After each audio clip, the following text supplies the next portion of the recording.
Hello दोस्तों। तो स्वागत है हमारे चैनल बायोटेल्स में।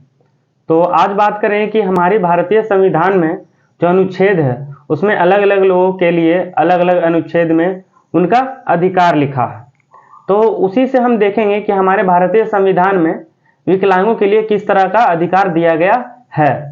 तो उसके लिए बने रहे वीडियो के लास्ट तक और वीडियो को लाइक करके शेयर करें और चैनल को सब्सक्राइब करना ना भूलें। तो दोस्तों, कुछ अनुच्छेद है जिसके तहत विकलांगों को कुछ अधिकार दिया गया है।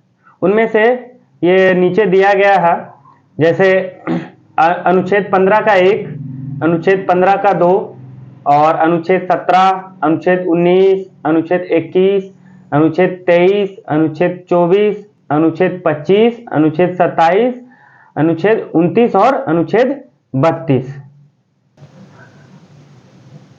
तो आइए दोस्तों एक एक करके उन अनुच्छेद के बारे में समझते हैं।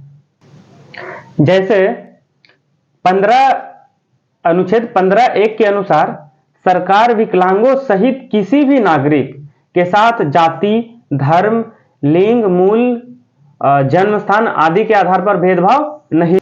और अनुच्छेद 15(2) के अनुसार किसी भी व्यक्ति को, चाहे वह विकलांग ही क्यों ना हो, किसी सार्वजनिक स्थल, दुकान, होटल, रेस्टोरेंट, किसी भी मनोरंजन स्थल पर प्रवेश से नहीं रोका जा सकता है।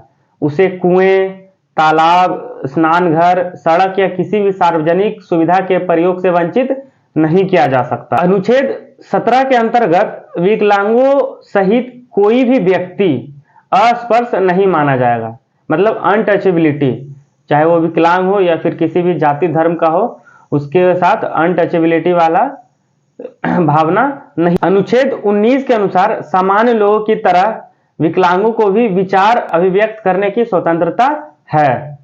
अनुच्छेद 21 के अनुसार व्यक्ति को जीने का, चाहे वह विकलांग ही क्यों ना हो, उसे स्वतंत्रता का अधिकार है। अनुच्छेद 23 के अंतर्गत विकलांग सहित किसी भी व्यक्ति को खरीदा या बेचा नहीं जा सकता है, जिसको इंग्लिश में हम लोग ह्यूमन ट्रैफिकिंग भी बोलते हैं, और उससे बेगारी भी नहीं कराई जा सकती है।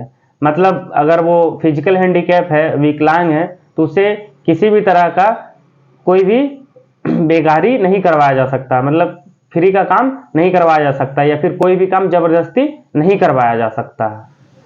अनुच्छेद 24 के तहत बालकों से काम लेना, चाहे वे स्वस्थ हो या विकलांग, निषिद्ध हो, और 14 वर्ष से कम उम्र का बालक किसी फैक्ट्री, खान या किसी खतरनाक काम में नहीं लगाया जा सकता है। अनुच्छेद 25 के अंतर्गत हर व्यक्ति, चाहे वह विकलांग ही क्यों ना हो, धार्मिक स्वतंत्रता का अधिकार है।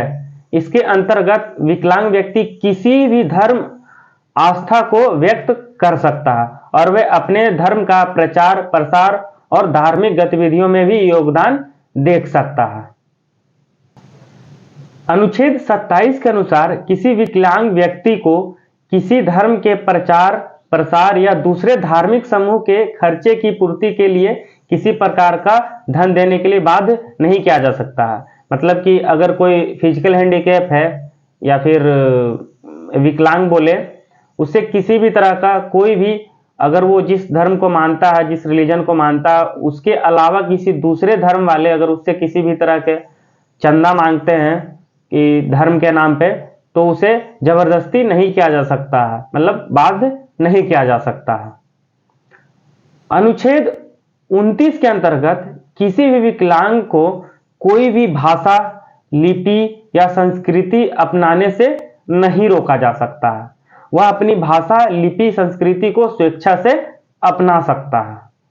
अनुच्छेद 32 के अनुसार यदि मौलिक अधिकारों का हनन हो तो समान व्यक्तियों की तरह विकलांग जन भी उच्च न्यायालय तथा सर्वोच्च न्यायालय का दरवाजा खटखटा सकता है।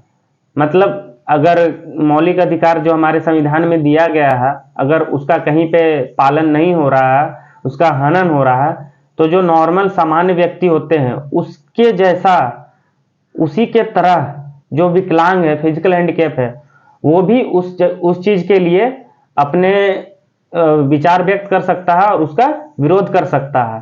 और उसके आगे जाकर वो उच्च न्यायालय या फिर सर्वोच्च न्यायालय का दरवाजा भी। दोस्तों, यह थे विकलांगों के लिए कुछ अधिकार हमारे भारतीय संविधान में। इसी तरह की मैं और भी वीडियो आप लोग के बीच लेकर आऊंगा। तब तक के लिए बने रहें हमारे चैनल के साथ। धन्यवाद। जय हिंद, जय भारत।